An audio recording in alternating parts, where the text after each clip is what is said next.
Hello, everyone. Welcome back to one of those very, very special episodes. Because the amount of knowledge and inspiration in this one is truly extraordinary. Honestly, I'm so happy and proud to be doing this episode today. And the reason is, today I'm bringing in a very special figure to introduce to you. This is someone that I think, if you're looking for a role model right now, this is the man you need to pay attention to.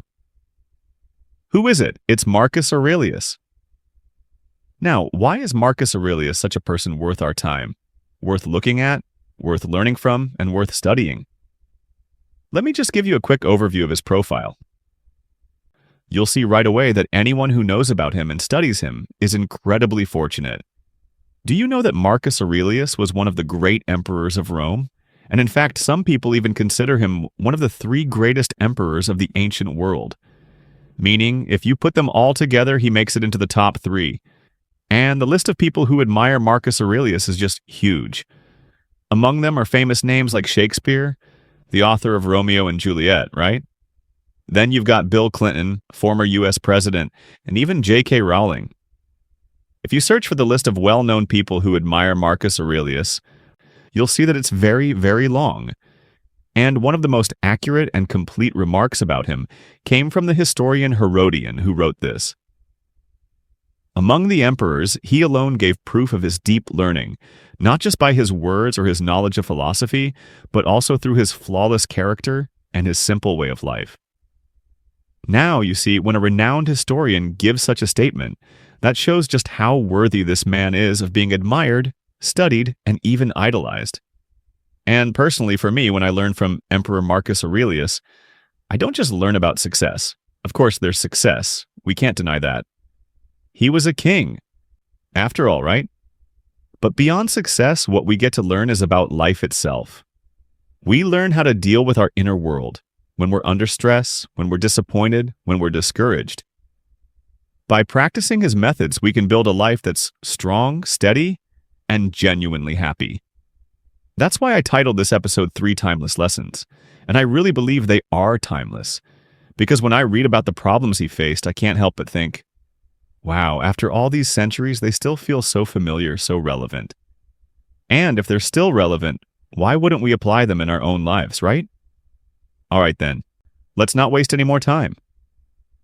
Let's get straight into the first lesson. This is one of his teachings that I love the most. In fact, I revisit it almost every single day. It's deeply meaningful to my own life. It fits, it resonates, and it sparks this strange but powerful kind of inspiration. So, what is that teaching? Here it is. Don't be surprised by what is not surprising. It sounds simple, but give me a little time, and I'll explain. I'll show you just how profound it is. For now, just remember, don't be surprised by what is not surprising. Because in so many cases, when you're surprised, it means you're reacting impulsively, wrongly, and painfully to whatever is happening in your life. When you let surprise take over in life, you immediately get lost. You feel shocked. You don't know how to respond in time. And as you know, whether it's big things or small things, when surprise kicks in, stress multiplies. Now, Marcus Aurelius put it like this.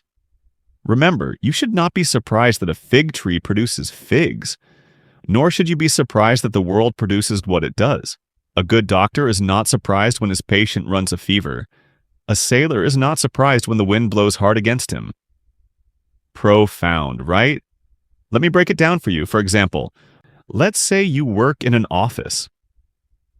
My friends, one of the common sources of criticism and suffering we deal with daily often comes from being surprised by things that are actually old and predictable. Say you've got a colleague who doesn't cooperate, who makes things harder for you. You've experienced that before, right? But let me ask you, have you ever reacted to that situation with irritation and kept getting annoyed every single time, no matter how many times it happens? Maybe you've thought, oh my gosh, why do I have to work with this useless person? Why is it always the same? Why can't they just do their job properly? And you get frustrated every single time. But let me ask you honestly, is there anything new about this? That's where we need to start. Is there anything new here? And the answer is no. It's the same old thing, because it's happened more than once. And when a colleague is difficult, if you've worked there long enough, chances are you've dealt with that nonsense more than once already. So, if it's happened more than once, then it's old. Why react like it's new every time? Why keep getting surprised? It's just like a fig tree producing figs or a mulberry tree producing mulberries. What's surprising about that, right? When you react like, oh, why are you angry at me again? Come on, that reaction doesn't make sense. He's always grumpy. There's nothing new there. And yet, every time you act like it's brand new. Every time you explode, you get upset, you make yourself miserable. An old story repeated over and over, but surprise makes it painful. Now, since we're already analyzing examples related to this teaching, let me share a few more with you. And in the end, I'll show you how to actually apply Marcus Aurelius's wisdom to find real solutions to these problems. So don't worry, I'll guide you through. The second example is about traffic jams. I know people who go to work 6 days a week, and every morning they get stuck in traffic once, and every evening again. And every single time, they get annoyed. Every single time. Morning traffic, evening traffic, they're upset. Sometimes they even complain to people around them, like, oh my gosh, traffic again today. So annoying, so frustrating. And sometimes people around them might wonder, what's new about that? Before you even left the house, you already knew traffic would happen. You could predict it. You knew that when you reached that stretch of road, there would be traffic. So what's surprising? You knew it and you went anyway. Then when you actually hit traffic, the exact thing you expected, you still get angry? Why is there traffic again? It's almost funny, isn't it? It's kind of ridiculous. And yet, that false sense of surprise often ruins your whole mood for the day. Isn't that true? It's unwise. It drags you into unnecessary stress. Honestly, don't be surprised by what isn't surprising, because in so many cases, surprise itself triggers impulsive reactions and unnecessary suffering. So now, based on Marcus Aurelius's principle of life, this great emperor, how should we apply it? Well, as I understand it, the key is this. Don't be surprised by what's obvious. Look at life. Pay attention to it. Become aware, and you'll be able to predict what's going to happen. And once you can predict it, you have two choices. Either you accept it completely, or you figure out a way to deal with it. That's the best part. And don't let your emotions control you, making you a puppet of life. Back to the traffic example. From the moment you're at home, if you're mindful, if you're aware, then you know at that exact time and place traffic will happen. So anticipate it and accept it unconditionally, because you already knew. Why expect no traffic? If traffic is inevitable, then accept it.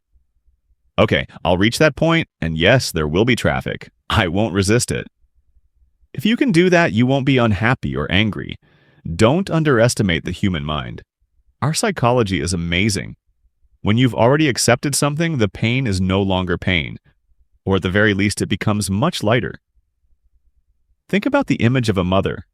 When a mother gives birth, does it hurt? Yes, it hurts a lot. But here's the thing. She accepts that pain. And once she accepts it, no amount of pain can defeat her. Because acceptance itself is incredibly powerful. In fact, think about it. Even that pain produces immense joy for the mother. See? That's the beauty of acceptance. So back to traffic again. Find a reason to accept it. Find a justification to accept it, and accept it fully. For example, every day I face traffic on this road. Why? Because I go to work. And why do I go to work? To earn money, to support my family, to provide for my children's education, to take care of my parents, to support my loved ones. Repeat this to yourself every day. Eventually, you'll automatically accept it, and you may even reach a higher level, where you begin to see that the traffic itself has meaning. It's not pointless. You get what I mean? That's the wonderful part about acceptance. Now, what if you don't want to accept it? Then option 2 is simple. Leave earlier to avoid traffic. That's it. Life goes on beautifully. The same applies to working with coworkers who are irritable or uncooperative. If you've decided to stay in that company and there's no way to avoid this person, then accept the fact that you'll have to deal with them. You know them, and you already know for sure they're going to be cranky. So why be surprised? You can predict it. And when you face it, just accept it. Tolerate their crankiness. Sometimes don't even bother reacting. What's the point? Accept their grumpiness, get the work done, keep things light, and move on, back to your normal tasks. Or if you don't want to accept it, then strategize. Find a way to prevent that person from taking it out on you. Maybe talk to your boss, or maybe quietly work your way up until you outrank them so they no longer dare to lash out at you.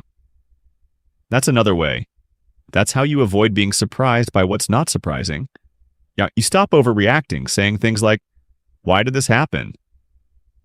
Come on, it's the same old thing. It's bound to happen. Just by shifting your attitude a little, your mood, your happiness, and your resilience will all rise significantly. And to close out part 1, let me give you another quote from Marcus. To feel pain in your hands or feet is natural if you use your hands as hands and your feet as feet. For a human being, feeling stress is natural if you live a human life. And if it's natural, how can it be bad? See? You use your hands and feet, of course at some point they'll hurt. So when they do, why be surprised? Oh, why does it hurt? Of course it hurts. What's surprising about that? You could have predicted it, right? Profound, isn't it? Don't be surprised by what isn't surprising. You'll be able to train yourself to have the composure, the calmness, and the strength of a king. Now, let's move on to the second teaching of Marcus Aurelius in today's episode. This is a teaching from a long, long time ago, but I can assure you it's never outdated. Not now, not ever. It's something that happens every single day, all around us.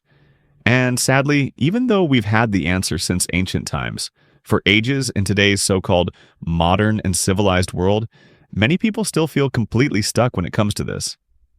They feel like there's no answer. And honestly, I see so many people struggling with this exact thing. So, what is it? Let me just say it straight. This second teaching is, you must begin from within yourself. At first it may sound pretty ordinary, nothing special, but let me read to you the exact words of Marcus. Someone despises me. That is their problem. My problem is not to say or do anything worthy of contempt. And that's exactly what beginning from within yourself means. Let me break it down. As long as you do something that you believe is good, not harmful, then that's enough. And ideally, you shouldn't let the noise around you dictate your path. Now, of course, sometimes outside voices can be helpful. Advice can be good. But often, those outside voices, those sweet, persuasive words, can mess with your thoughts and behavior. They can lead you to a strange place. You might be doing the right thing, but because people around you keep saying this or that, you start doubting yourself. You stop trusting yourself. Suddenly it feels like your fate, whether you're right or wrong, isn't in your own hands anymore, but in the hands of those around you. And that's a terrible way to live. Your soul, your awareness must come from you first. You have to believe in the essence of what you do. It all starts at the source, and that source is you. I've seen so many examples of this in life. Someone does something they know is wrong. Deep down they know. But then someone around them says, "Oh no, I think what you're doing is fine. Nothing wrong with it." And suddenly their whole perspective shifts. They stop seeing it as wrong and start convincing themselves it's actually good. They once believed it was bad, but just because someone else said otherwise, they changed completely. And now they think, "Oh, I'm doing something good. I'm not wrong anymore." That, my friends, is a huge mistake. Let me give you a simple example. Imagine you own a food shop. You know you're adding harmful ingredients to your food. You know it's wrong. But then someone says, "Relax, it's fine. Nobody's going to die from this. Just put it in." And then you think, "Yeah, you know what? I feel fine. I'm not doing anything wrong." But wait, how absurd is that? You knew it was wrong, and now, because someone else said otherwise, you start believing it's right. Where is your soul in that? Where is your conviction? Who owns your life? You or the voices around you? And the reverse situation happens too. Let's say you're doing something you know for sure is good. Imagine you're living in a shared apartment, and you spend your time reading, studying, improving yourself. And then your friends laugh at you. Ha, look at him pretending to be all studious with his books. And suddenly you start to doubt yourself. You put the book away, stop studying, and just join them in playing games. Again, how absurd is that? You were doing something you believed was 100% right, but the moment someone mocked you, you abandoned it. See what I mean? That's why you must start from within. Do what you truly believe is right. Check in with yourself, your heart, and your reason. Do they tell you this is right? Then that's all you need. And honestly, it's not hard to figure out whether an action causes harm or not. Just ask yourself, does my heart lean toward this? Does it hurt anyone? If not, then why doubt it? Marcus Aurelius also gave us another gem on this. When you wake up in the morning, ask yourself, what difference does it make to me if others criticize me for doing what I know is right? It makes no difference. Do you see? This is the mindset of a wise king. You do what you know is right. Whether people blame you or not, the nature of that act doesn't change. Just because people criticize you doesn't mean your right action suddenly becomes wrong. And just because people praise you doesn't mean a wrong action suddenly becomes right. If you live like that, you have no backbone. And here's one more quote I'll gift you from Marcus. Whatever anyone does or says, my duty is to remain good. Like gold or emerald or purple. They repeat themselves endlessly, and yet their nature never changes. You see, he was reminding himself, no matter what people say or do, my duty is to remain true. My essence, my color does not fade. In other words, outside voices can never change who you are. You are you. If someone praises you, say thank you. If someone criticizes you, acknowledge it. But at the end of the day, you live by your own philosophy, your own standards, your own criteria for what it means to live well. And you live the life you want to live. I do good, and I don't harm anyone. And every single day, I train myself. I practice, so that my belief in that becomes deeper and stronger. I keep on doing what is good. Even if people around me laugh at me, that's fine. That kind of attitude, let me tell you, is truly invincible. I mean it. Living like that makes you unbeatable, and it will absolutely lead you to success. No doubt about it. You will reach some kind of success in life because people who live like this, they live well, they live with ideals, and they are steady and unshakable. They do what they believe is good. They persist, persist, persist. And just look at successful people, entrepreneurs, leaders, creators. In the beginning, they were always met with resistance. Always. Why? Because they were too different. But deep inside, they knew they were right. That's the first thing. The second thing, they weren't afraid of anyone. So they just kept going, and eventually, when they succeeded, people turned around and admired them. That's life, isn't it? That's how life works. So remember this. Always begin with yourself. Do what you believe is right and stay consistent with it. What others say on the outside, you can respect that. You can take it in as data, as feedback, even use it as a mirror to reflect on your own life and double-check yourself. That's fine.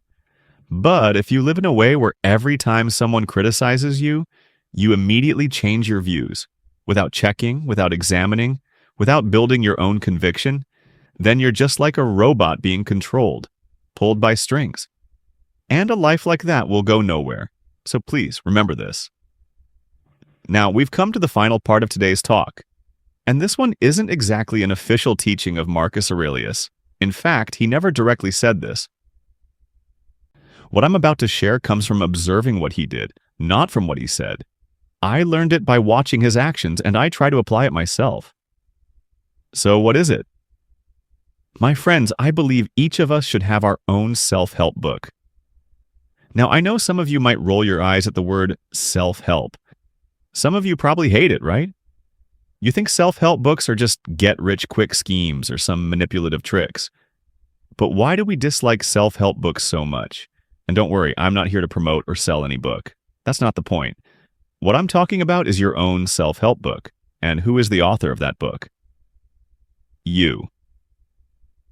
You are the author of the self-help book of your own life. It's a book you write for yourself, a book where you teach yourself, remind yourself, and record the lessons you've drawn from your own experiences. It's not exactly a diary, it's more like a collection of principles, insights, and reminders you've given yourself after going through A, B, or C in your life. That's it. And the idea for this personal self-help book comes from Marcus Aurelius's Meditations. Most of his thoughts that we still read today come from one main source. That book, Meditations. And let me be clear, this is not an ad or any kind of sponsorship. I just love this book so much that I want to share it with you here on my channel. Meditations was written by Marcus Aurelius himself, and here's the fascinating part. He never intended for anyone to read it. Truly. After his death, people found it and published it. But when he wrote it, it was private. It was his personal notebook of self-instruction. A completely secret document from a king, written only for himself. Every day, if something happened, he would write it down to remind himself. If he came across a philosophy he liked, he wrote it down and reminded himself to apply it. When he felt tired of life, he wrote words of encouragement to himself, like saying, "Hey you, this is how you should live better." That's basically it. And I think this is such a brilliant idea. Why not apply it ourselves? Personally, let me share a little secret about my own self-help notes. Back when I couldn't wake up early, I wrote a line in my notebook. Well, not even a notebook, more like a sticky note. And it said, "Does a dog need an alarm clock to wake up in the morning? Then why do you need 3 alarms to get up?" That's what I wrote to myself. Brutal, right? But it worked. It was the better version of me teaching the weaker version of me at that time. And I put it down in writing.